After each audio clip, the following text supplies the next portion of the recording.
9, 8, 7, 6, 5, 4, 3, 2.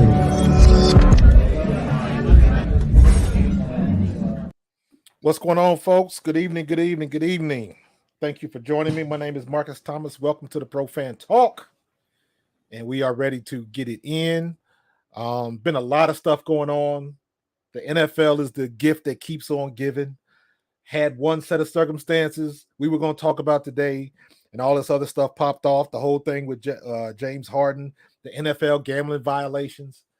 We got a lot of stuff to go over. I got a special guest coming on in a few minutes, but want to wish everybody a good evening. I see Sean in here as usual. I see my mom, number 2 out the limo. I appreciate you, Mom. So we're going to get it on and popping in a minute. People are still filing in. I didn't even get all my notes done, but one of the stories I've been following this week is all of the craziness that's going on with the Live Golf Tour and the PGA merger. That's crazy. The Philadelphia Flyers, in my opinion, have surpassed the 76ers in the pecking order. Now it is the Eagles, the Phillies, and the Flyers, believe it or not. And I'm saying that because I am not somebody that follows hockey. I watch hockey every now and then, but I don't follow hockey. But ever since Briere and Jonesy got the jobs at GM and running the team, and then they got that first pick, that kid from Russia, man, now I'm interested. And as an organization and really as a sport in general, when you can pique somebody's interest that doesn't follow your sport, now you're doing something. Very similar to what Tiger Woods was doing way back in the day. You had people that had no interest in golf whatsoever, but they tuned in so they could watch Tiger Woods. So that's the way it goes. The Philadelphia Flyers making moves. This kid was rated the second best player in the draft. He's only 18 years old. He's got a story with his dad dying. The dad was like 51 years old or something like that, passed away. And apparently the dad was a Flyers fan. So the kid wants to play for the Flyers and all of that kind of stuff. So it's a really good story. The Flyers are trending upwards. Let's say it like that. So, and then of course we got all the Jalen Hurts news. We're going to talk a little bit about Damar Hamlin, his update. Definitely going to talk a little bit about the Ryan Mallett death. Got a little bit more information on with that. And that was just unfortunate. And it looks like he was just at the wrong place at the wrong time. So, like I said, James Harden, the gambling violations. But I got my guest on. He's on time and in the room, rating to go. Got my friend, former college teammate from Eastern Kentucky and recent inductee into the Eastern Kentucky Hall of Fame. Former defensive end for the San Francisco 49ers, my brother, David Wilkins. Let me see if I can get him in here. Dave, what's going on, bro? Can you hear me? I can. Can you hear me? Yes, I can. Welcome to the show, bro. What is going on? Good to see you, man. Thank you for having me, and great to see you as well. Just being blessed that we woke up today, man, and got the great news last Thursday. I say it like this. I'm not a rapper, but I got the call, so I'm going in the hall. That's what's up, man. That's what's up. Congratulations, man. Thank you, man. Congratulations. Taking you to the cabin on the hill, bro. Well, it feels good to be honored among the best that ever played at EKU, being around some of the best when I was there, and then they continued on after I left. So to be, mentioned up there with your likes of yourself, Jesse Small, John Jackson, Coach Kidd, it just feels great. Yeah, man. I had an opportunity. I think it wasn't too long after I talked to you guys when we did the show about Damar Hamlin. I think we talked about that after the show about getting in touch with Coach Kidd. I finally got in touch with him, and I did get an opportunity to talk with him for a minute. So, man, I was glad that I had an opportunity to do that because I don't never get a chance to go down for homecoming or nothing because it's just bad timing for me. Right, that's just not a good time for me to. Yeah, I'm usually busy or something's going on. So, but still, man, a lot of stuff going on. Now I know you at home in Cincy. Are you still following the 49ers and everything that goes on out there, or do you do most of the stuff in Cincinnati? Not much. Basically, I follow anybody that has a good defense, just because I play defense. So I'll check in on the good teams. Of course, you watch all the teams in the playoffs and see how they got there and why they got there. The Philly, playing the Niners, y'all knocked out all their quarterbacks. They had nothing else to do. They had nothing else to play. They had a running back. They put in, what's his name? McCaffrey was the fourth quarterback. They don't run plays. They don't practice that in, getting ready for it. So there was no way they were going to win that game. The talent, of course, you guys played great, but knocking out the quarterbacks, they had no opportunity. They had no chance. Yeah, they made a rule for that. They just changed the rules for that. So now you can dress the third quarterback, and I guess it's not because of on Philly. The roster spot. Because of Philly. They call it the Philly rule. So we'll take it. We'll take it.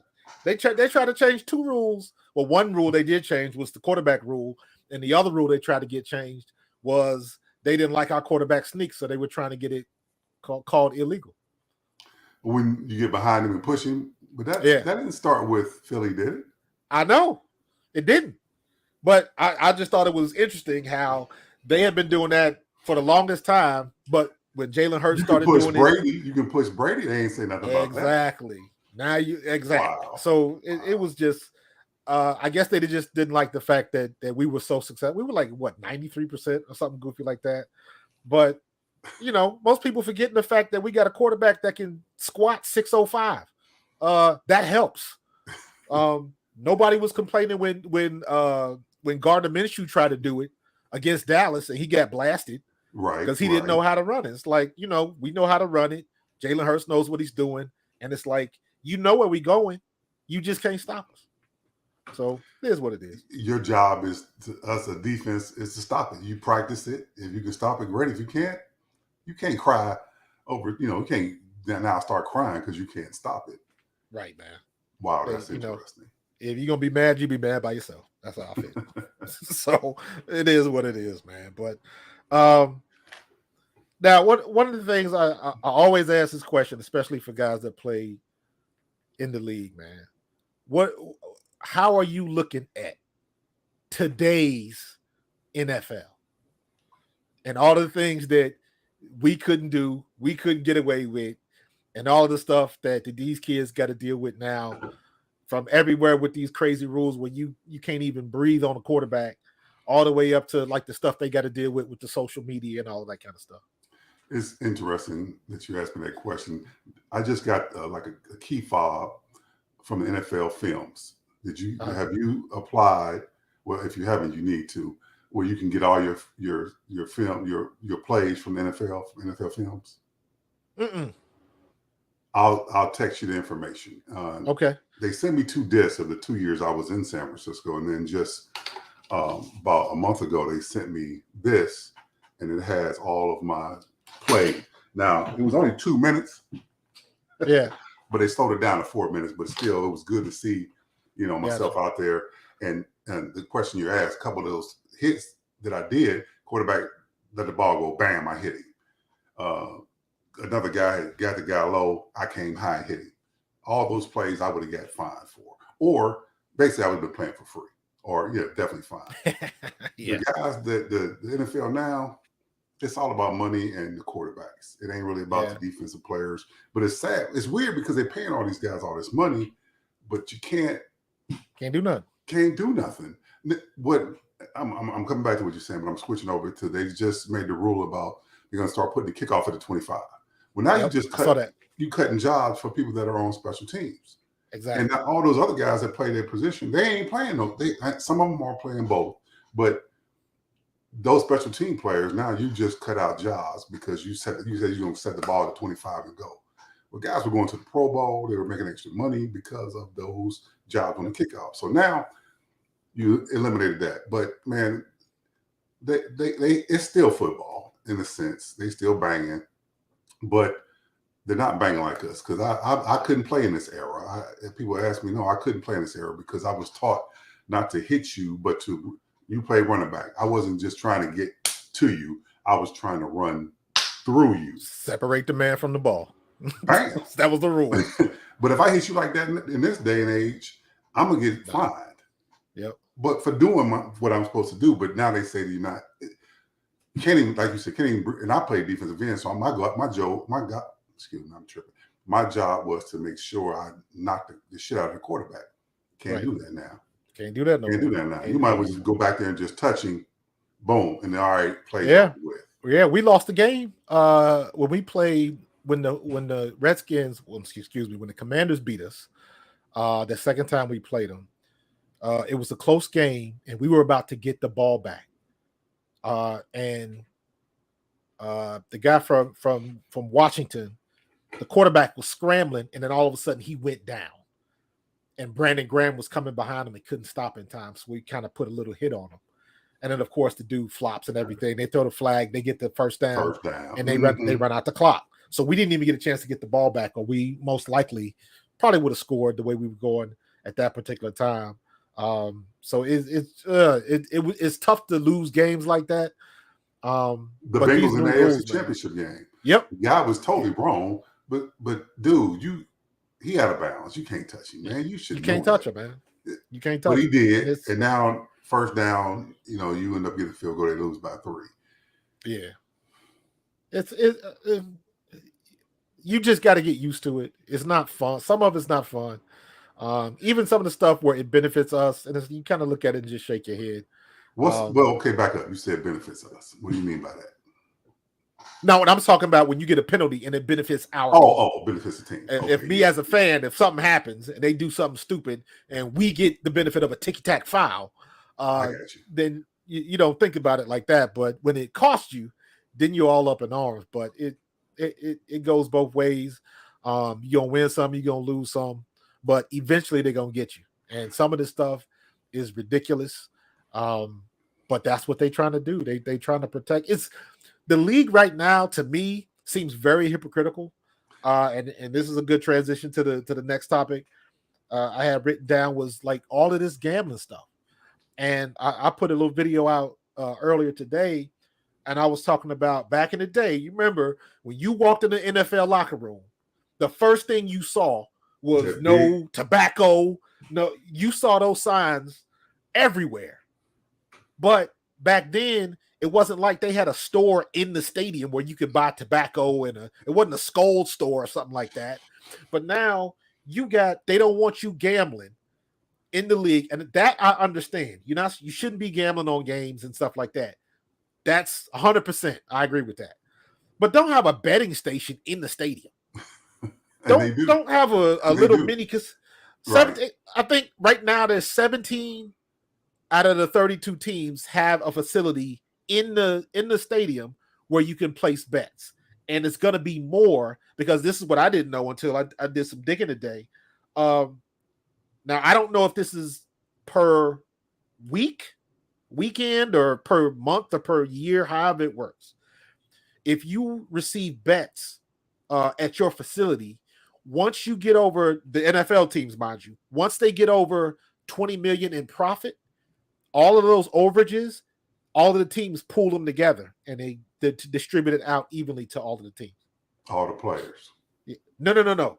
The teams. They ain't saying nothing about the players. Don't get any of that. That's what I'm saying. Man, you know how that go. So you know how that goes. To the owners. It goes to the owners. So back to what you was talking about when I asked you about benefits, and what it benefits it's kind of like they trying to make the game. I'm gonna go here and then go where you going. The benefits of they trying to make it better for us, but because they say they trying to hold off for concussions and all that. They don't care about that, and you really can't, because it's football. We talked about that yesterday on another show with Sid, and he was like, he asked me this question. They say they worried about concussions and all this, but we won the settlement. So to me, I still don't understand that, Marcus, because we won the settlement. We went through with lawyers and a judge. Judge gave us all this money. But in order for us to get the money, then we have to get a lawyer to get the money that we were already awarded. Right. It doesn't make sense to me. Now, so say I get $1 million, and I got to give 33 1/3 to a lawyer, which I need this money to live for myself and my family and to pay all my medical bills. So why am I giving money to a lawyer that I've already won? Going to the gambling thing, of course, a couple of years ago, there was no FanDuel and all that was there, but now it's even in Ohio where you can bet on each game. Now, you got people, like you said, in the stadium, they're betting on games, they're betting on plays, they're betting on situations. They can bet on anything. Did he tie his shoe a certain way? Did he have on socks? They're betting, and it's interesting that the owners ain't saying nothing because, like you said, after that $20 million, it goes into their pockets. That money talks, man. That money talks. It's the same kind of structure. Same with Live and same with Live. PGA. All this. But I'm glad. As I got into it more, I understand why they didn't want to do it because the Saudi money is dirty. But then it made the PGA step up because the PGA had a monopoly on everything. Yeah, but they didn't. Here's the thing with the PGA though, and here's, in my opinion, on the situation with the Live. Here's where they went wrong, is when they made it political. When everything was immoral, you were unpatriotic. It was blood money, this, that, and the other. You can't say that when everybody that walked into that meeting had a Starbucks cup. You know what I'm saying? So all of these companies over here in the States that deal with Saudi money, it wasn't a problem when they were dealing with it.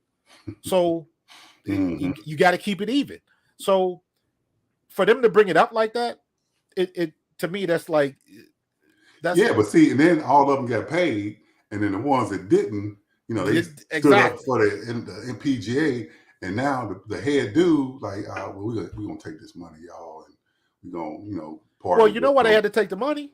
Because there was no way, and I didn't realize this until all of this stuff happened. First of all, I didn't realize that the PGA, how that PGA gonna be a 501 like C3 or whatever, a nonprofit organization.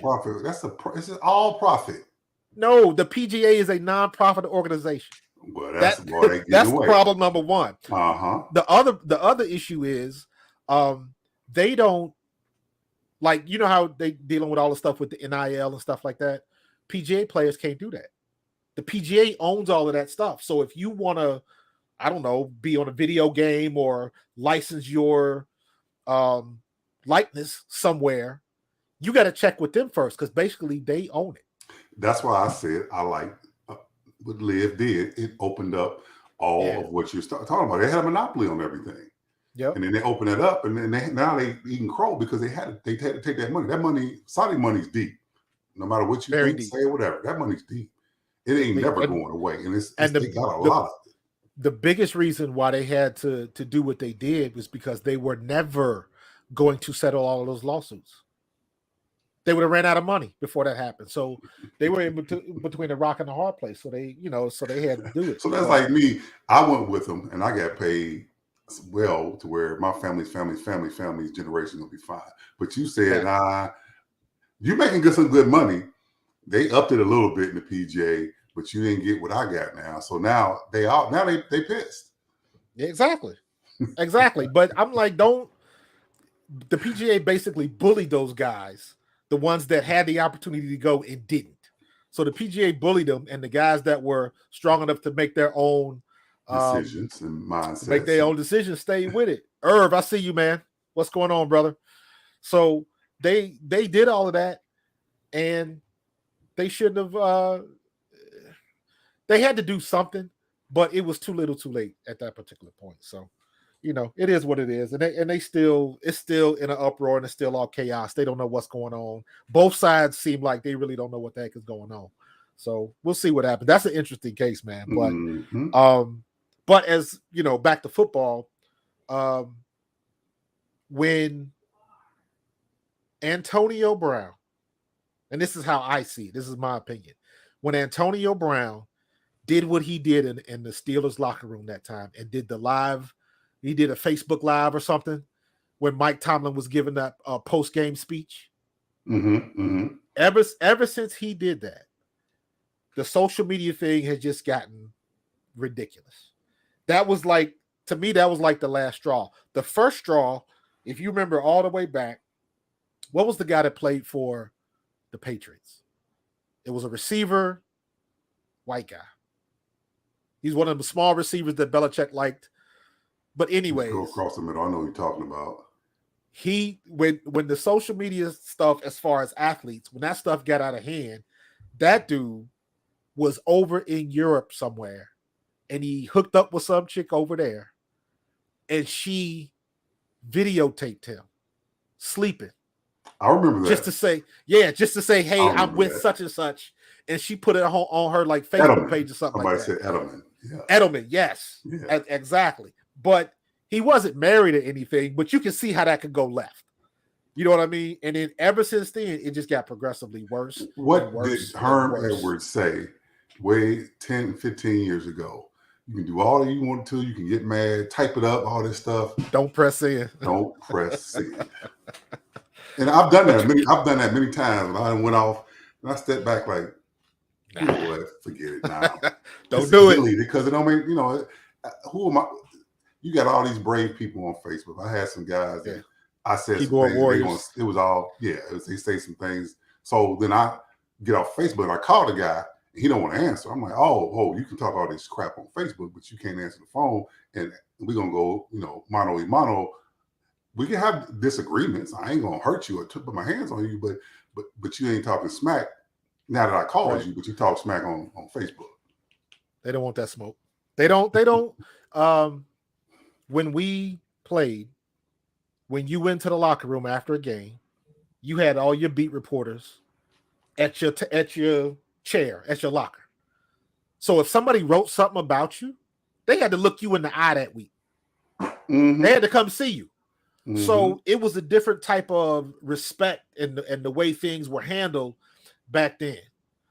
You just can't do that no more. So all you got, to your point, you got all of these keyboard warriors that want to say and do all of this crazy stuff. And they can do it with a measure of impunity, because most of the time you're not gonna see that person face to face. I'm just here so I don't get fined, boss. Exactly.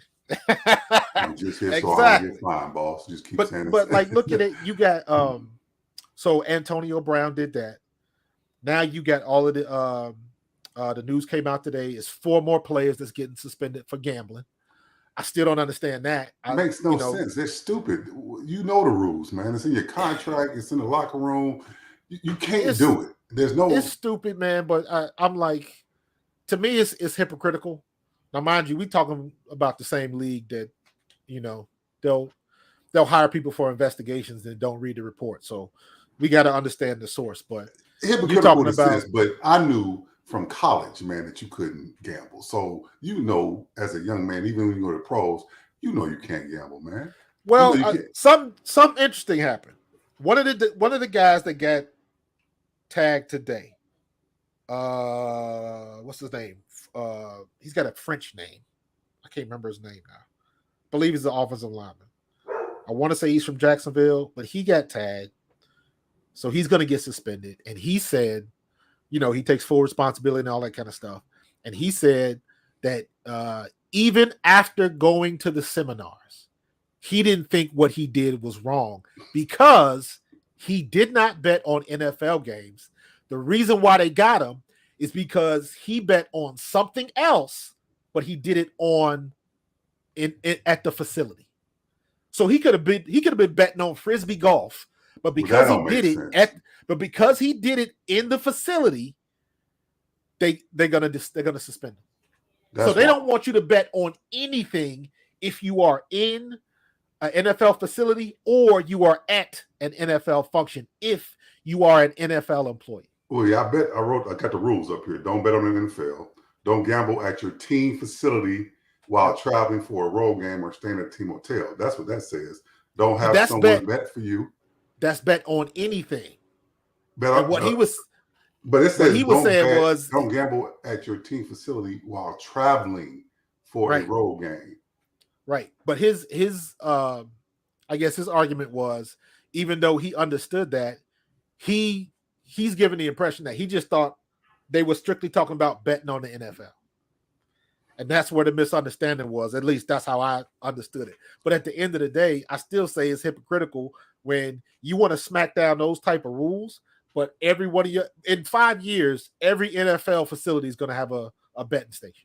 Probably a nice one.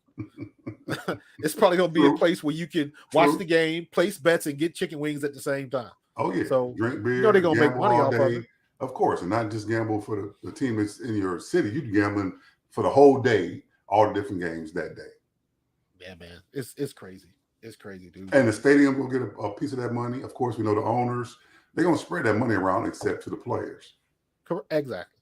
Exactly. So in a situation like that, it's up to the owners of a particular situation. If owners are good to their players, then that's one thing. But we know what the deal is. Most of them aren't. You got a few of them like that, but that's few and far between. Mm-hmm. So, yeah, I don't know who the Facebook user is, but Vegas always knows. That's the other thing. When talking about betting, gambling, and everything like that, how is it that Vegas knows about injuries, injury reports, if somebody's getting suspended, if somebody's on the they maybe got he's on the insider line, information from somewhere. Insider information. So, Right. and that changes the betting lines immediately. And you can't tell me that the NFL doesn't know that. You know they know that. So it's highest level of hypocrisy. It's hypocritical, but the guys know. Even though we know it's hypocritical, they know. It's in your contract. It's in the wall. Dude, don't do it. And they said don't have someone bet for you.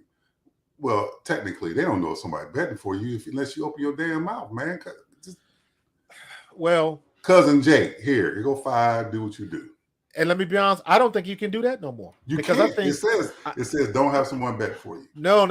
My point is, you can't have a friend of a friend of a friend of a cousin to try to place a bet for you, because now the NFL has got a level of investigation and all of that kind of stuff. The NFL is doing stuff that no, they know your posse. They know who everybody's little posse is, who they hang out with. Yeah, I got one of my boys that was scouting, and he gave me the rundown. He told me, he said, if a team is about to possibly pick somebody as a first round pick and give them anywhere between $10 and $20 million to sign a contract, you best believe they're going to send a spy on campus to see what they do when they walking around, how they treat the girls, if they go to class, all that kind of stuff. So they know before all of this stuff even happened, even with the situation with not Jordan Davis, Jalen Carter. With Jalen Carter, when he had the thing happen and the girl got killed and all of that kind of stuff. So he was dealing with all of that kind of stuff, which is why he dropped and why the Eagles got him. And it's like then all of a sudden you start hearing all this stuff about red flags and all of this stuff. And it was like, I ain't never heard anything about no red flags, but I know the Eagles had somebody down there investigating the environment, everything that was going on. And if that would have been a bad report, they would not have drafted him. They wouldn't have taken that chance. They probably knew what was going to happen as far as the outcome of the verdict and all that stuff. And they investigated to see that he was there, but I don't think he had that much involvement in how those individuals passed away. No, he wasn't driving not their vehicle. No, and that's the thing. The focus goes on him. Mm-hmm. They don't, and most of the reports don't say anything about the girl that was driving in the other car was drunk. They kind of leave that out. And even when it came out that the father of the other player that died is now trying to sue Jalen Carter. To your point, it's all about money. It's all about money. Now you got this money. We're going to get something for what you did when you was in college. How you going? Exactly. How does that even correlate? Exactly. And then you got somebody that'll look at the situation and like, how's this guy going to show up not in shape for his pro day? I'm like, that kid was stressed out. That's what happened. That kid was stressed the hell out. Exactly. So that's not too hard to figure out, but they want to leave that on the wayside and they just want to pump up the negative. You got to make news. It's clickbait. Yeah, man. Clickbait. Yeah, man. It is what it is. But it's funny, man. All of this stuff, everybody's getting excited because we're getting closer to camp. And people that join me on the show and watch me all the time, they know I use this phrase all the time. They don't have two-a-days no more. They have new-a-days. Because they don't do nothing. They got the soft helmets on. They have air conditioning. They have air conditioning helmets now. I saw that. They also have, of course, when in two-a-days, they have like a vest, something like a battery. Once it gets up to red, you're held out of practice. Yep. Man, you miss a practice when we were playing. You might be going home. You might be cut. You get that knock on the door in the tub. Oh man, it's a whole new, like you said, it's new-a-days. I remember when they started that. What was the kid that passed away for Baltimore? the offensive lineman? Was it Baltimore? It was Minnesota. You mean? Was it Minnesota? Corey But they- Stringer? Yeah. Yeah, because it was after the that, scrum, I think and then some you're others right. happened there, but he was the big one. Because of Yeah, heat. but that's when they started. That's when they started using that thing where you could swallow the tablet, and they could get your internal temperature from that tablet. I'm looking at your book. Somebody said you could drink water. You couldn't even drink water when he played. Well, That's we couldn't, man. Water was like gold, and they that's held that Urban out Fryer, against man. you. Okay, he was when we played. They were like, brother, nope, you can't get no water until y'all get this play right. No. Y'all can't get no water until blah blah blah. So water was like gold, and you had to work your butt off to get that gold. Absolutely, man. But it's hot just a new. heat. There made no difference how hot it was. We was out there. Hey, When nobody dying. plus, Not that I know. Nobody dying when we just worked through it, man. It made us stronger, I would say. It did. It did. To this day, I tell that story. My true freshman year at Eastern Kentucky, that first camp, the first day was Monday was 98, Tuesday was 100, Wednesday was 103, Thursday was like 105, and Friday was like 107. That first week. And if you can make it through that, you can make it through anything. Anything else after that? It's all about the fourth quarter. You playing for the fourth quarter. Fourth quarter. So when that dude out there sucking wind, you know who didn't work out. Exactly. You had to run that card. You know who didn't work out over the summer. You knew that. The guys over in the corner, blah, throwing up, and you still got to run. But how about this though? Because of the way they run the camps now, with no hitting, and no you not banging at all, right? So how can you gauge what you have? Right. I'm not even. Let's not even get to the regular season yet. I'm talking preseason. Preseason for undrafted free agents. That was your time to shine. That was your time to. If you were going one-on-ones and me as a running back, if we doing 7-on-7 drills, basically 7-on-7 was pass drills against the linebackers. So if I'm an undrafted free agent and you got a 4th round pick that can't check me, I'm trying to show you up because you got the money and I want what you got. So I gotta embarrass you. Exactly. And then when you get in the team drills, that's when you can really put it on and you can get some oohs and ahs, and people will say, "Who was that kid? Where's he from?" Mm-hmm. We gonna be, you can do some things where you can bang in camp. And now I'm like, how do you gauge what you have as a team if you can't crash in camp? I don't get it. And then you're gonna play on Sunday, and you wonder why you get hurt, leading up to your story or questions about Damar Hamlin. That kid got hit the wrong place, wrong time. And just I don't think it would ever happen. Let me stop. It's one of those freak things, man. The way he got hit, his heart was pumping, and he got hit, and his heart said, "I can't take it," and he shut down. And I never thought we would see somebody die on the field, and we did. How do you feel about him coming back and playing? And before you answer, for those of you all who don't know, I had Dave and a couple other brothers from the NFLPA from Cincinnati. These are actually the guys that helped out Damar Hamlin and his family. Went to see the family, went to see Damar at the hospital, brought him food, brought him clothes, basically took care of him and made it their home away from home as they were dealing with this situation. So this is somebody who has direct information and saw the man face to face. So go ahead, Dave. My thoughts on it, it's an unknown. And if he's feeling healthy, because it has to do with cardiac, and the doctors are saying, "Hey, this has never happened. We don't know anything about it." Right. It's unknown. Now, will he ever get? He gonna definitely hit. I couldn't stop the man. I couldn't stop him from playing because it's an unknown situation. It's never happened before. If he feels healthy and they say he's healthy, I'm sure they're going to have a lot of insurance policies behind it saying, "Okay, you can do this, Damar, but if this happens, we're not going to be liable for A, B, and C." And he probably signed off on that. 100%. He probably was going to sign off on that because that's what he wants to do.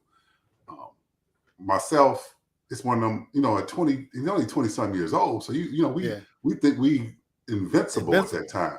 It reminds me of when what's the linebacker for the Patriots that had the brain stuff, but he came back and played. Teddy Bruschi. Bruschi, yeah. I wouldn't have, anything that happens to your neck, brain, back, knees, you kind of, to me, it's like, okay, cut it out. But him being so young, him coming and saying he wants to come back, and this never happened before. If he's healthy enough, why not try it, man? Because that's what he loves to do. He's gonna die doing what he loves to do. Yeah, it's same, and you got the same situation down in Miami with Tua. And to me, he gets hit one more time though. I think it's over for him. That's just my opinion. Because when he got slammed here in Cincinnati, and you saw the fingers, you knew that he was seasoned. It was a seizure as well. It's only going to take one more of those, and he may be paralyzed, paraplegic, quadriplegic, or past dead, because that's all it's going to take. But hey, he's game enough to go out there, brother. I'm sure they're going to sign off on some things. You can do it, but we're not going to be responsible. Yeah, I didn't even think about it from that standpoint, but you're absolutely right. He is probably signing a whole bunch of disclaimers for the NFL. He can take all of the jiu-jitsu classes he wants to. I've taken martial arts. I know how to fall. Knowing how to fall has nothing to do with your head hitting the ground. No. And a lot of times it's not your head hitting the ground. It's a sudden change of direction. Mm-hmm. So that's great that he knows how to fall. I think it was... We all kind of know how to fall playing football. You learn how to fall. And I think it was just straight negligence when he went down the first time. The first time he shouldn't have been let back in the game. Correct. So when he stumbled, you knew something was going on with him. But here's the thing: cognitively, if the rules weren't in place, whoever made those decisions with Miami, I don't know if this happened or not, but whoever made those decisions during that game, they should have been fired immediately. Because Ray Charles could have saw he couldn't come back in the game. Accountability. You don't have. I'm laughing, man, because I see your boy Fryer. He said they got a DJ on the field at practices now. Oh yeah. That's the way practices go. They don't bang like they used to bang, man. And you wonder why you're getting hurt in the game. Did you play with Michael Thompson? What position did he play? Michael Thompson was the defensive tackle for the 49ers. It was two guys that came my rookie year. It was Tim Harris. I know you know Tim. Yep, he taught me. Michael Thompson was a big defensive tackle. He was at the end of his career. But I remember, was it Michael Thompson because he threw the shot put? It was Mike Carter. Yes. Michael Carter, yes. He was with me. He was there when I was there. Thank you. Yeah. We signed him. Okay. And I think it was 93. And he was with us for like a week. And we went through a 11-on-11 drill, and it was live. And one of our offensive linemen cut him. And he didn't come back. He was like, I'm too over that. Because he was at the end of his career at that time. Yeah, but Tim said the same thing to us. Now, mind you, San Francisco and Philadelphia. San Francisco had the legacy with Montana and Rice and all the Super Bowls and everything like that. And they didn't bang hard in San Francisco from what he told us. So when they came to Philly and we smashed it like we smashed, he was like, nah. I ain't doing this. I'm too over this. We banged. But some days it was buddy systems, but we banged because our goal was that they wanted to make us get ready for Sunday. So but it was like 2 days. Tuesday and Wednesday and Thursday we banged, and then Friday was not as tough, and of course Saturday would. So we didn't bang. I know guys were banging Monday, not Monday because Tuesday was your off day, but some guys were banging Monday, off Tuesday, Wednesday, Thursday, Friday. We didn't bang like that. Maybe Wednesday and Thursday we were banging, and that was it in San Fran. Yeah, we went hard, man. And Tim was funny, man. Tim was when we went to New York to scrimmage the Jets. Tim, I came downstairs to breakfast, and it's 8:00 in the morning. Tim Harris is at the bar. Drinking a beer. Uh-huh. He was at the bar with this dude selling him fake Rolexes. Tim was the funniest dude in the world. When I made the squad, we all went out to one of the nightclubs down here in Philly. I think it was called the Aztec. All I remember was a big old dragon hanging off the ceiling or whatever. So we over there, We made the team. We on the roster. So we all celebrating. And I ain't drink. I ain't never been a drinker, especially like for shots and all of that. I ain't never been about that type of life. You ain't right? missing it. Right. So he's buying shots and everybody. I'm like, Tim, I'm good. I don't want to waste your money. Come on, Rook. Blah, blah, blah. So he's buying, like, it's 7 of us. He's buying shots for everybody. And I'm taking the shots, pouring them out, and faking like I'm drinking just so I don't have to listen to him. Because he was lit. Like, 2000s lit, don't know like 1993 Tim Harris lit. No, but the next day, I'll follow up on your story. I went out with him one night, and I'm wake up, I got to hang over, we're going to practice. I'm lethargic. Tim out there like he had, like it's nothing. He just running around like and help. I'm like, God. So I said, sweat that alcohol out, man. Yeah, you can't. Tim was crazy, Tim. Dude. He was cool, but he was crazy. A working alcoholic, and he could do it. He could do it. He could. Yes, he could, man. He crack a beer open at 8:00 in the morning. I know. I used to be with the dude, but when he got on the field, he was kicking ass, man. Like it wasn't nothing. Yeah, he did. He definitely did, man. He definitely did.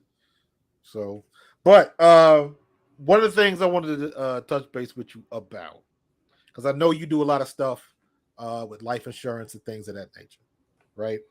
And then this story about Ryan Mallett hits. And I was like, damn. And you never know when your number's going to be called. This man is on the beach, probably vacationing somewhere. Where was he? Aruba? He was on somebody. He wasn't in the States. He was on somebody's beach. And I read some more of the story, and it sounds like he was trying to swim from one sandbar to another sandbar. And he just got I think the tide just got rough and wore him out to the point of exhaustion because they rescued everybody, but he had already went under and didn't come back up. So, and I was thinking about like stuff like that, man. That, and then you see Damar Hamlin, and it was somebody else that had just passed away. 51 years old, man. I'm trying to think of the name. What team? Or I can't even remember. I know I saw it a couple days ago.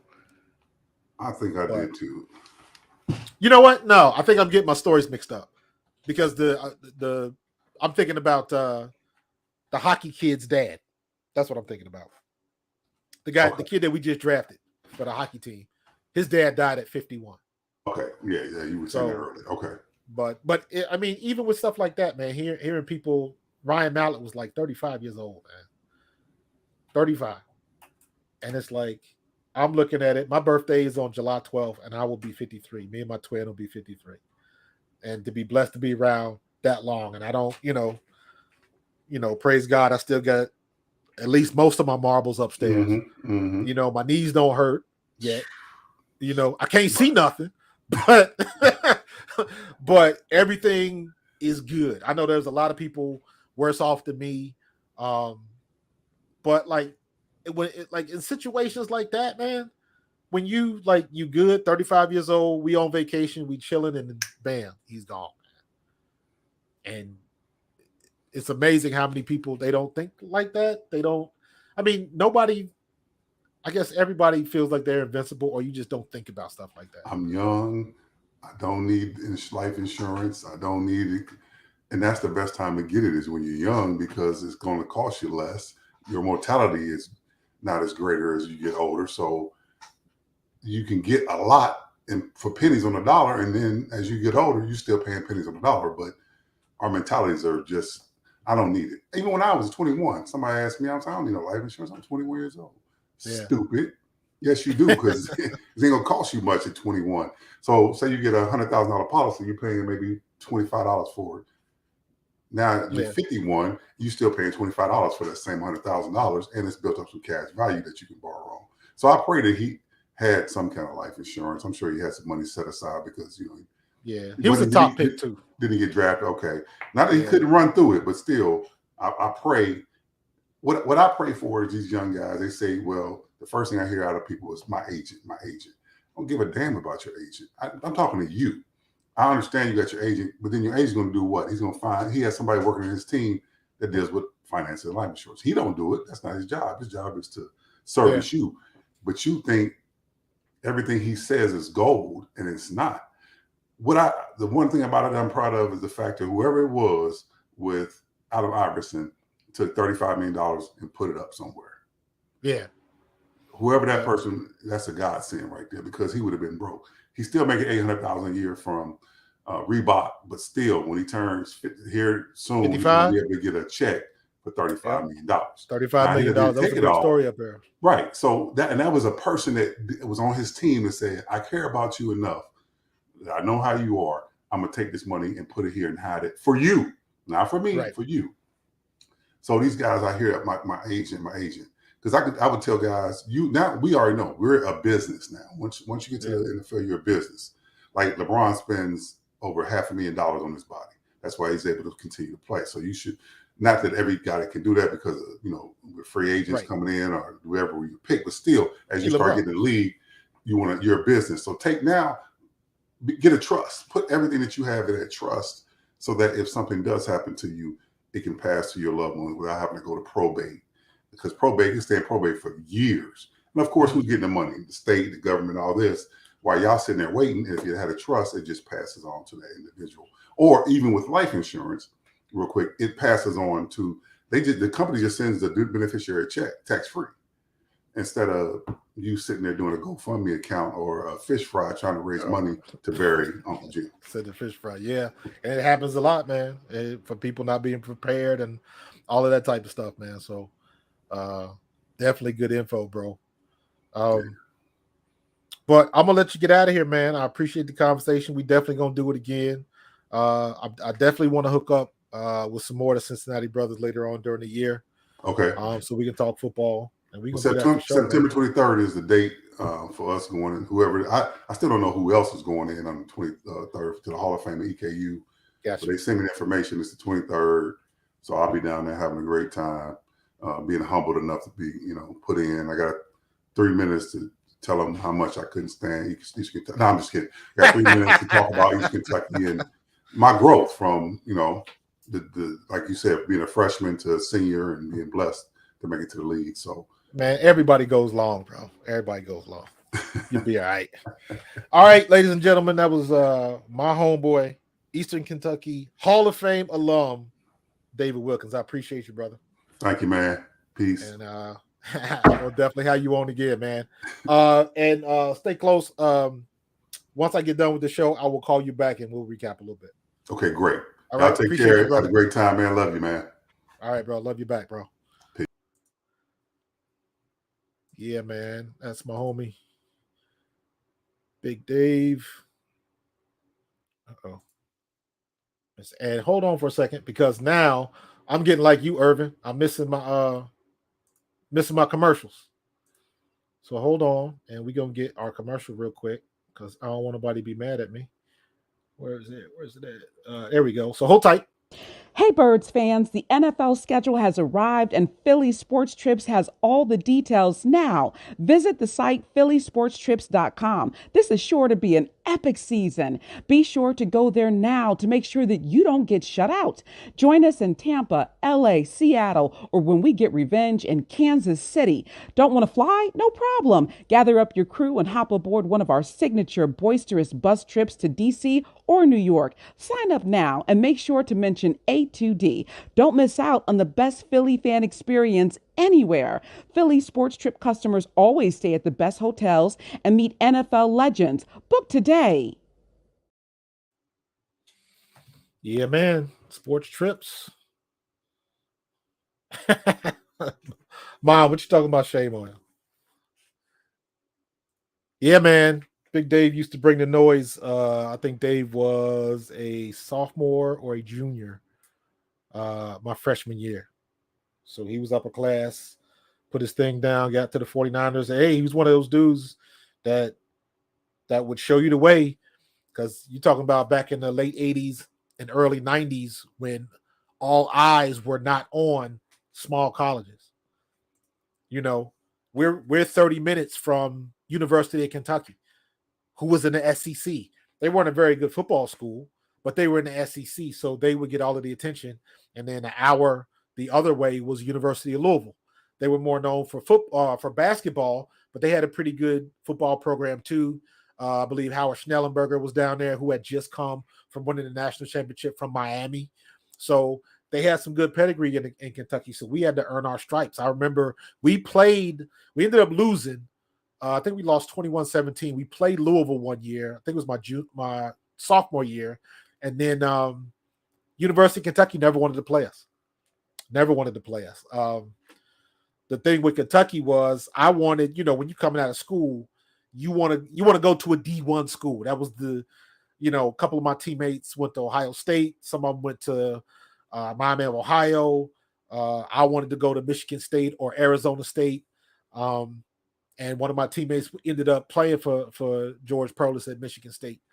But I wasn't that lucky.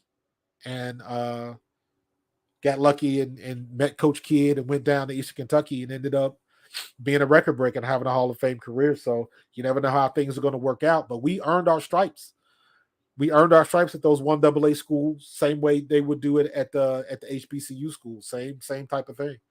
So you had to go one step further so you could prove that you belonged where you were. So this is what it was. But anybody in the chat, has anybody heard anything else in regards to James Harden?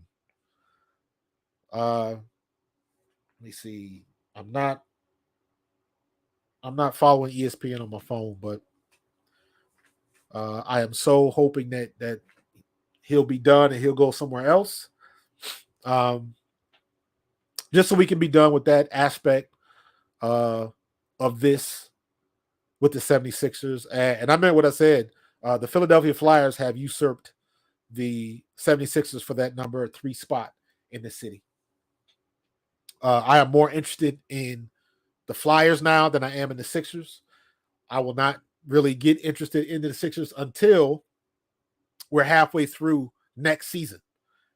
And we're looking at are we good enough to get to the playoffs and everything that goes with that? Because for the last 3 years, we've been to the playoffs and been to the second round. So it's like that has no interest. That holds no interest for me.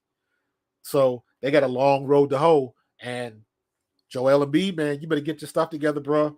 You better call Daryl Morey, go into his office and say, hey, can you send me everything you have on Akeem the Dream Olajuwon? And Joel Embiid needs to study Akeem Olajuwon, watch his game, and learn how to play as a big man. That's what he needs to do.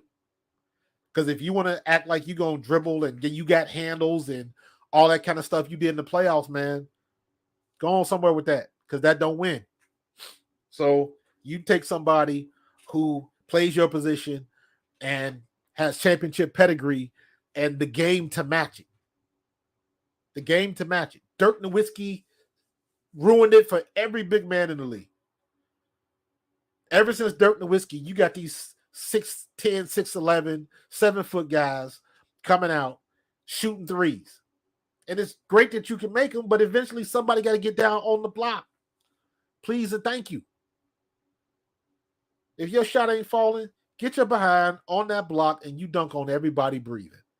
That's what you do. I am hoping Nick Nurse can find a way to communicate with these guys because to me, that's all it is communication. Why do you have some coaches where players will gravitate and they will listen to?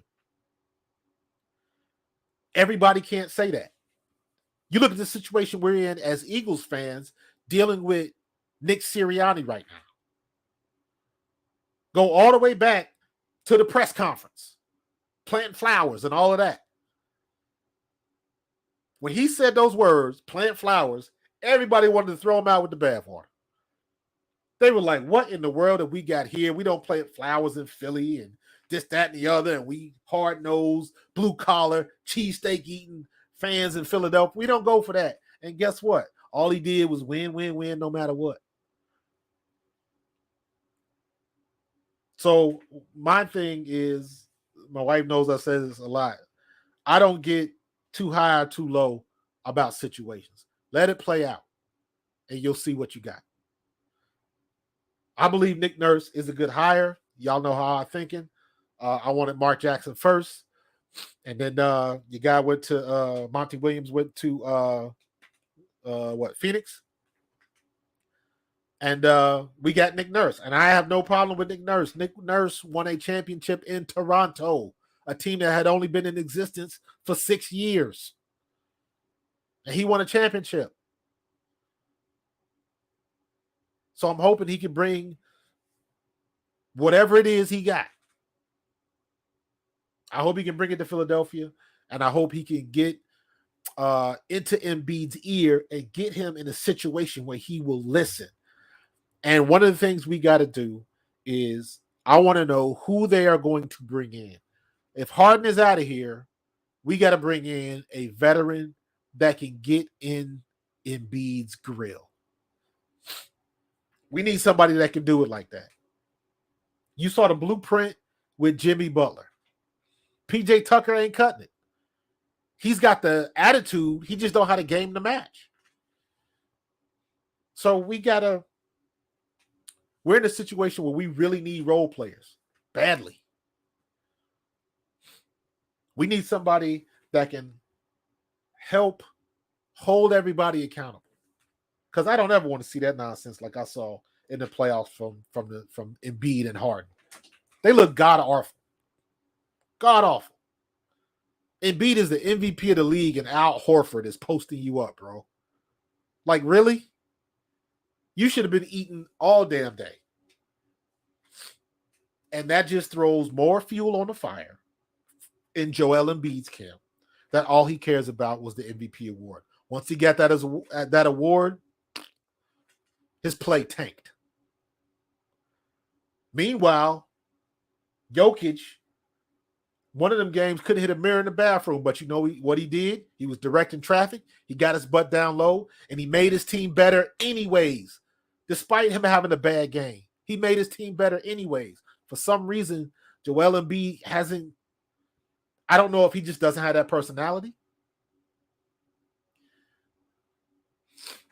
So I don't, everybody ain't a dog. You don't deal with people, you deal with personality. And Joel Embiid, even though you stick a microphone in his face all the time, and he's the mouthpiece for the team, that doesn't mean he's the de facto leader of the team. He's not that he's not that guy. Jimmy Butler was trying to make him that guy. He was trying to. Y'all remember that game where Jimmy Butler was looking at him and he said, shoot. He was trying to get him to that place, trying to hand that baton off. And then, of course, he got traded. And, it is what it was, Brett Brown and his, We had the process working, and then you just screwed with the recipe. So, the bottom line is all of these people that think they know everything.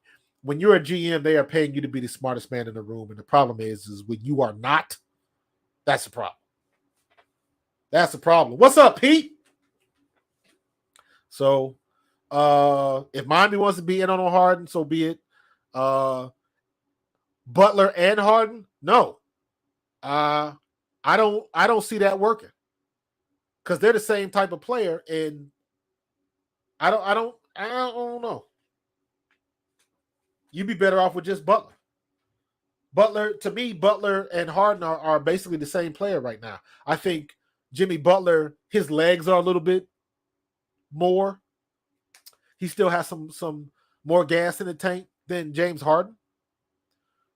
So, I don't know. And James Harden, you know what? That makes sense. James Harden going to Miami because he going to end up in Magic City every weekend. He loves strip clubs. So, he'll be down there in them clubs down in Miami. Is that Magic? No, Magic City is in Atlanta, but you know what I'm talking about.